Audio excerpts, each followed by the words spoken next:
नाज़रीन, आज एक बड़ा दिन है। बड़ा दिन इसलिए है कि सुप्रीम कोर्ट में एक रिपोर्ट जमा करवाई गई जिसमें इमरान खान को जिम्मेदार कहा गया। ये वो तलवार है जो इमरान खान पर लटका दी गई है। दूसरे नंबर पर इमरान खान जिन पर धुलाई कर रहे थे चौधरी बरादरान ने धोखा दिया है कि नहीं। इस अहम तीन मुलाकात के बाद अहम खबर यही है कि जो इस्टेब्लिशमेंट चाहेगी वही होगा, ये इमरान खान के इत्तेहादी ने कहा। अब ऐसा नहीं है कि आप समझें कि ऐसी सूरत हाल हो गई है कि वो डिफेंस में खेलेंगे या फिर अटैक करेंगे। इन्होंने 20 के करीब टारगेट कर लिए हैं और इसके बाद आज़ाद कश्मीर से बड़ी खबर आ गई है। अब खबर यह भी है कि तहरीक इंसाफ की हुकूमत वहाँ से भी शायद जाने वाली है। इसके बाद एक खबर और है कि इमरान खान के बड़े खिलाड़ी वसीम अकरम प्लस भी अदालत पहुँच गए। क्या उस्मान बुज़दार को भी पंजाब हुकूमत गिरफ्तार करने जा रही है? और इसके बाद कौमी असम्बली के इजलास में तो तहरीक इंसाफ मौजूद नहीं थी। आज तहरीक इंसाफ के एक मुसाफिर रुकन ने अपनी पार्टी का साथ छोड़कर हुकूमत का साथ दे दिया है। हुआ यह कि पहले मरहले के अंदर इमरान खान को डराया गया मगर वो ना रुके, और दूसरे मरहले के अंदर इन्हें इस तरह तोड़ने की कोशिश की गई कि इनके साथ कोई लोग रह गए हैं। इन्हें तोड़कर दूसरी जमातों के साथ मिलाने की कोशिश हो रही है। जिस तरह हमने एक रुकन की मिसाल दी, हम इसके मुतालिक बता देते हैं। पीटीआई के रुकन कौमी असम्बली ने अपना इस्तीफ़ा दिया था। पाकिस्तान तहरीक इंसाफ के लोगों ने इस्तीफ़े दिए थे, ये उनमें शामिल थे, लेकिन कल अचानक से वो कौमी असम्बली के इजलास में पहुँच गए, जिसके बाद इन्होंने शहबाज शरीफ से मुलाकात की है और अब इन्होंने अपना इस्तीफ़ा वापस ले लिया है। और दूसरी खबर इसके साथ जोड़ लेते हैं। चौधरी परवेज़ इलाही कहने को इमरान खान के इत्तेहादी हैं। इन्होंने कहा है कि इमरान खान को याद रखना चाहिए कि हमारा 11 वोट हैं। फिर इन्होंने कहा कि हम इमरान खान के ग़ुलाम नहीं हैं, इत्तेहादी हैं तो हम गलत को गलत कहेंगे और सही को सही कहेंगे। लेकिन अब इस वक्त मालूम है कि इदारे कुछ और सोच रहे हैं और इमरान खान इदारों से कहते हैं। चौधरी परवेज़ इलाही ने, जिसको हम कहते हैं कि इमरान खान की पीठ में छुरा घोंपा है, अब इन्होंने जो बात की है वो इन्होंने इमरान खान को सुनाई है।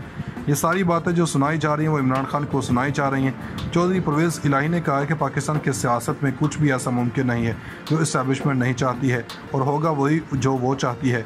ये पैगाम इमरान खान के लिए किसी और के लिए नहीं है। ये पैगाम इस्टेब्लिशमेंट की तरफ से है कि आप जो भी कर लें, जल्द से जुलूस कर लें, मगर इस वक्त तक कुछ नहीं होगा जब तक इदारे नहीं चाहते हैं। चौधरी परवेज़ इलाही हो सकता है कि इदारों की ईमा पर इमरान खान से अलग हो जाएं। पाकिस्तानी सियासत में सब कुछ जायज़ है और इमरान खान के खिलाफ सूरत हाल पैदा हो गई है। दूसरी खबर यह है कि पीटीआई पंजाब में बड़ी गलती सरजद हुई है। ऐसा वज़ीर आला रखा गया जिसने 3.5 साल तक कुछ नहीं कर सके। इमरान खान इसको डिफेंड करते रहे, लेकिन लॉन्ग मार्च वो कहीं दिखाई नहीं दे रहा और इन्होंने 3.5 साल ज़ाया कर दिए। कोई सियासी इत्तेहाद बना सकते। अब वही उस्मान बुज़दार के मुतालिक खबर आई है कि इन्हें यह शुबा है कि इन्हें हुकूमत गिरफ़्तार करने वाली है, और इन्होंने नहीं बताया कि इन्हें कौन गिरफ़्तार करने वाला है, विफाक या पंजाब हुकूमत। इन्होंने अपनी दरख्वास्त में कहा कि हुकूमत करप्शन का केस बनाकर इन्हें गिरफ़्तार करने जा रही।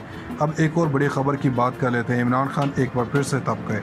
ज़िमनी इलेक्शन में 20 सीटों पर होने हैं और ये तमाम के तमाम सीटें जनरल इलेक्शन में जीती थीं, और अगर तहरीक इंसाफ इस सारे मामले में एक सीट भी हार गई तो मुनहरिफ अरकान कहेंगे इन्होंने ये सीट जीती ही इसलिए कि आपकी मकबूलियत में कमी हो गई थी। अब इमरान खान इन 20 अरकान के हलकों में जाएंगे और इमरान खान इन हलकों में कैंपेन करेंगे, और अगर इसके बावजूद पीटीआई जीत ना पाई तो फिर मोमेंटम टूट सकता है। पीटीआई के लिए मुश्किलात हो सकती हैं। अब अगर इमरान खान निकलेंगे तो वोट बैंक पर फ़र्क पड़ेगा। ये दोनों सूरतें हो सकती हैं। अगर इसमें 20 में से 12 सीटें जीत गई तो तहरीक इंसाफ वोट के जरिए भी हमजा को वापस घर भेज सकती है। अब अगर इमरान खान के निकलेंगे तो वोट बैंक पर फ़र्क पड़ेगा। अब एक और ख़बर आई है, इस वक्त पीटीआई की 3 हुकूमतें हैं, गिलगित बल्तिस्तान, केपीके और आज़ाद कश्मीर में भी। मगर अब आज़ाद कश्मीर के हवाले से खबर आई है कि अब सरदार तनवीर इलियास जो एक बड़े बिजनेसमैन हैं, तहरीक इंसाफ के बड़े ATM समझे जाते हैं, और अब इस वक्त खबरें आ रही हैं कि पीपल्स पार्टी और नून लीग ने फैसला किया कि आज़ाद कश्मीर के अंदर पीटीआई की हुकूमत का खात्मा किया जाए, और वो खात्मा इसी पैटर्न की तरह होने जा रहा है। अब सरदार तनवीर इलियास के ख़िलाफ़ इन दोनों जमातों ने मंजूरी दे दी है कि आज़ाद कश्मीर के अंदर पीटीआई की हुकूमत को ख़त्म किया जाए।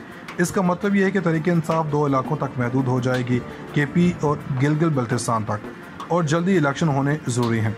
बजट के बाद पीटीआई को मदद मिल सकती है। शहबाज शरीफ फंस गए, कप्तान को निकाल कर इक़्तिदार के मज़े लूटने का ख्वाब चकनाचूर होना शुरू, अपने ही इत्तेहादी साथ छोड़ने लगे। शहबाज शरीफ की ऐसी बदतरीन हुकूमत है कि इनकी खुशामदी में साथ छोड़ते जा रहे हैं। ऐसे कोई मौका नहीं मिला कि इनकी खुशामदी तबलीची, इनकी तारीफ़ें करने वाले कोई एक चीज़ भी या काम भी शहबाज शरीफ ने अच्छा किया हो। ये नवाज शरीफ की हुकूमत है। एक बात बार बार बता रहे हैं कि बाद में देखेंगे कि नवाज शरीफ को पता ही नहीं था। ये असल में नवाज शरीफ की हुकूमत है। एक चीज़ का फ़ैसला नवाज शरीफ का फ़ैसला था, गैस पेट्रोल की कीमतें बढ़ाने का फ़ैसला। इन्होंने किया। मरियम नवाज, जरदारी, एमकेएम सब इस सारे जुर्म में शामिल थे। ये मत समझें कि ये शहबाज शरीफ के फैसले हैं और अब फिर इनके अपने लोग शाहज़ेब खानज़ादा ने इन पर तनकीद की। अब अहमद मीर हैं, ये वो लोग हैं जो अदम एतमाद में इनके साथ थे, इमरान खान के ख़िलाफ़ इनके साथ थे। अब अहमद मीर कह रहे हैं कि इन्होंने हैरान कुन चीज़ें सबके सामने आ चुकी हैं।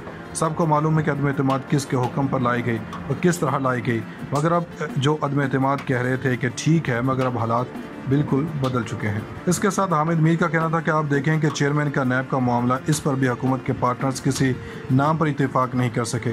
कोशिश इनकी यह है कि ऐसा बंदा आए जो इनकी बात सुन ले और कंप्रोमाइज़ किस्म की पर्सनैलिटी हो। इस तरह जस्टिस जावेद इकबाल के मामले में भी ये चाहते हैं। अब अगर देखा जाए तो हामिद मीर का कहना है कि ये ऐसे बंदे की तलाश में है जिसके वीडियोज़ ऑडियोज़ इनके पास हों, जिसको जब चाहे ब्लैकमेल किया जा सके, जो भी इनकी इंक्वायरियाँ करे वो इनके रहमो करम पर हो, ताकि ये बच जाएं हर काम से जिसकी चीज़ें इनके पास हों। ऐसा बंदा लाना चाहते हैं। हामिद मीर का कहना था कि जस्टिस जावेद इनका टेस्ट केस था।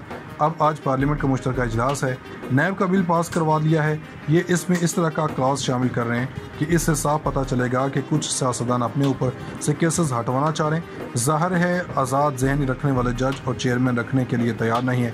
ये वो गलतियाँ हैं जिससे इमरान खान को फ़ायदा हो सकता है। इमरान खान के ख़िलाफ़ इनके साथ थे। अब हामिद मीर कह रहे हैं कि इन्होंने हैरान कुन चीज़ें सबके सामने आ चुकी हैं।